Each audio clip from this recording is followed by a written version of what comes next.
Trump ने इस समय दुनिया के कई देशों को अपना दुश्मन या टारगेट बना रखा है। बल्कि ट्रंप के लिए मशहूर यह है कि उनके जितने भी ट्रस्टेड एलाइज हैं वो सभी उनके दुश्मन बन गए। ईरान की स्थिति आपने देख ली। अब आपको ट्रंप के एक और लक्ष्य के बारे में बताते हैं जिसका नाम है ग्रीनलैंड, जो फिलहाल नेटो लैंड बनने की कगार पर है। डेनमार्क के अधीन आने वाला वो बर्फीला द्वीप जिस पर कब्जे को लेकर किसी भी दिन अमेरिका और नेटो देशों में बारूदी ज्वाला भड़क सकती है। ग्रीनलैंड के -55 डिग्री तापमान में अमेरिका और नेटो देशों में दुश्मनी का टेम्परेचर कितना तेजी से बढ़ रहा है, शुरुआत इसी से जुड़ी लेटेस्ट डायलॉग बाजी से करते हैं। ट्रंप ने कहा कि ग्रीनलैंड से कम कुछ भी मंजूर नहीं है। डेनमार्क ने कहा ग्रीनलैंड हमेशा हमारा ही रहेगा। फ्रांस के राष्ट्रपति मैक्रों ने कहा कब्जे का अंजाम खतरनाक होगा। और नॉर्वे का ऐलान, हमने ग्रीनलैंड में सैनिक उतार दिया। यह बयानबाजी और यह कदम खतरनाक है। संकेत यही है कि ग्रीनलैंड को लेकर विध्वंसक फैसले हो सकते हैं। अमेरिका से नेटो देशों का टकराव देखने को मिल सकता है और शायद महायुद्ध की चिंगारी भी भड़क सकती है। ट्रंप ग्रीनलैंड हड़पने की जिद पाले बैठे हैं और नाटो देश ट्रंप को सबक सिखाने की योजना बना रहे हैं। ग्रीनलैंड से वायरल ये वीडियो इसका सबसे ज्वलंत उदाहरण है। ग्रीनलैंड में यूरोपीय देशों से जंगी सामान पहुंच चुका है। ग्रीनलैंड के कंगल लुस्वाक एयरबेस पर दूसरा विमान उतर चुका है। हरक्यूलिस मिलिट्री ट्रांसपोर्ट विमान से हथियारों की सप्लाई की गई है। इसमें नॉर्वे, डेनमार्क, स्वीडन, जर्मनी और फ्रांस जैसे नाटो देशों के हथियार शामिल हैं। ग्रीनलैंड में सैनिकों के साथ वॉरशिप, ड्रोन और दूसरे सैन्य संसाधनों की तैनाती की गई है।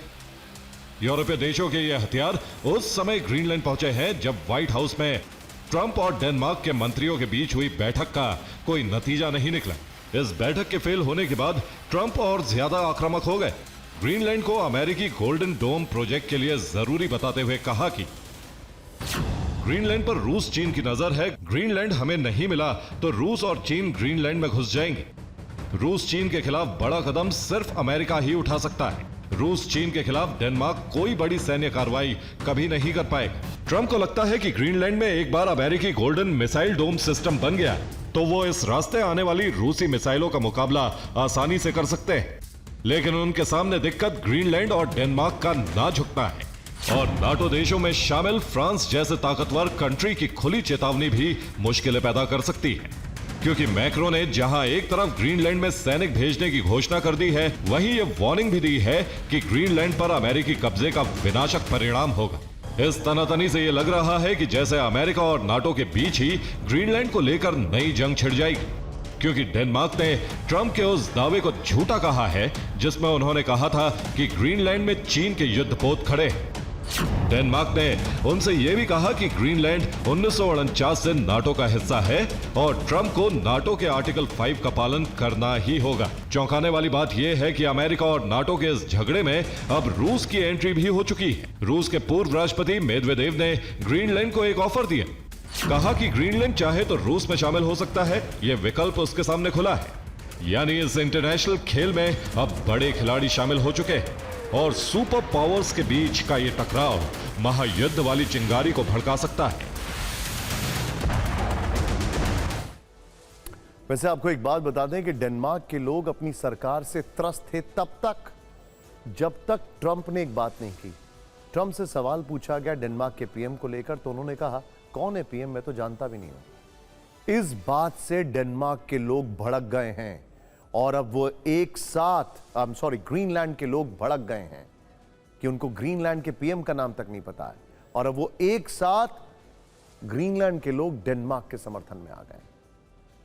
सवाल है कि आखिर ग्रीनलैंड को डेनमार्क की जरूरत क्यों? दरअसल ग्रीनलैंड के लोग राजनीतिक रूप से डेनमार्क से आजाद होना चाहते हैं। वैसे कह सकते हैं थे भी, जब तक ये पूरा घटनाक्रम नहीं हुआ था। लेकिन आर्थिक तौर पर वो इसके लिए तैयार नहीं है क्योंकि ग्रीनलैंड की अर्थव्यवस्था मछली निर्यात पर निर्भर है। निर्यात में 98% हिस्सा मछली और झींगा का। यहां माइनिंग और टूरिज्म से सिर्फ 2 से 5% इनकम होती है। ग्रीनलैंड के 40% लोग सरकारी कर्मचारी हैं। यहां की कुल आबादी सिर्फ 56,000 है।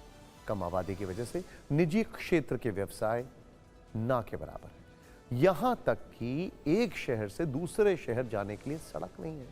लोग डॉग स्लेज या फिर नाव से ही सफर करते हैं। हालत यह है कि अगर डेनमार्क अपनी सब्सिडी रोक दे तो ग्रीनलैंड का पूरा सरकारी ढांचा जो है वो ढह जाएगा। डेनमार्क हर साल ग्रीनलैंड को लगभग $500 मिलियन यानी करीब 4,500 करोड़ रुपए की ग्रांट और सब्सिडी देता है। ये राशि ग्रीनलैंड के कुल बजट का आधा और उसकी जीडीपी का लगभग 20% है। अमेरिका अगर ग्रीनलैंड को खरीदता है तो ये उसके लिए भी महंगा सौदा होगा। सब्सिडी को जारी रखने के लिए अमेरिका को हर नागरिक पर सालाना करीब 15 लाख रुपए खर्च करने होंगे। यह अमेरिका के किसी भी अन्य राज्य के मुकाबले बहुत ज्यादा खर्च है। ग्रीनलैंड की बर्फ के नीचे यूरेनियम और दुर्लभ खनिजों का खजाना है।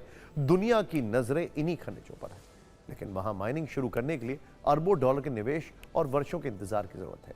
मछली पकड़ने वाले इस द्वीप को माइनिंग हब में बदलना एक लंबी प्रक्रिया है और इस पर बगैर कब्जा करे भी यह काम अमेरिका कर सकता है, लेकिन ट्रंप है